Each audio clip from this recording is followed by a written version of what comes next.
Banakacherla meeting కు పోనే పోను అన్నాడు. తెల్లారొక అక్కడి నుంచి గొలుసు గుంజిండు చంద్రబాబు.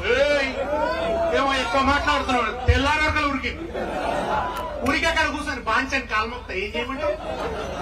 సంతకం పెట్టు, కమిటీకి సంతకం పెట్టొచ్చు. బనకచెర్ల గోదావరి నీళ్లు రాసిచ్చొచ్చిండు. ఏమంటాడు? పాలమూరుకు పోయి పాలమూరుకు కేసీఆర్ ఏమో అన్యాయం చేసిండట.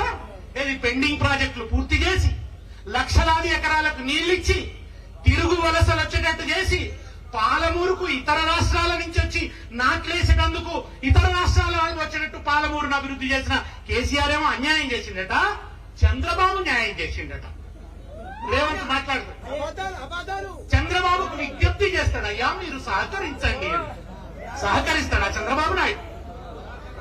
ఆ చంద్రబాబు పంపిన సంచులతోనే కదా ప్రభుత్వాన్ని కులగొట్టాలని చూసిండు. కరెక్ట్ చెప్పిండు. సంచులు పంపుతాడు, సంకనాకిస్తాడు.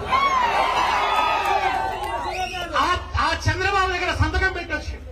బనకచెర్లకు నేను ఆ మీటింగ్ కు పోనే పోను అని అబద్ధమాడిండు. మొన్నేమన్నాడు? సినిమా వాళ్ళు విడుదల కాగానే టికెట్ల రేట్లు పెంచడానికి వీల్లేదు అన్నాడు. ఇప్పుడు హరిహర వీరమల్లు అనగానే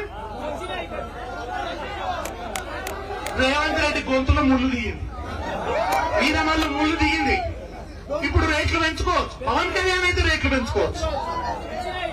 పవన్ కళ్యాణ్, రేవంత్ రెడ్డి, చంద్రబాబు నాయుడు నుంచి మోడీ దాకా ఒకటే బంధం ఉన్నది.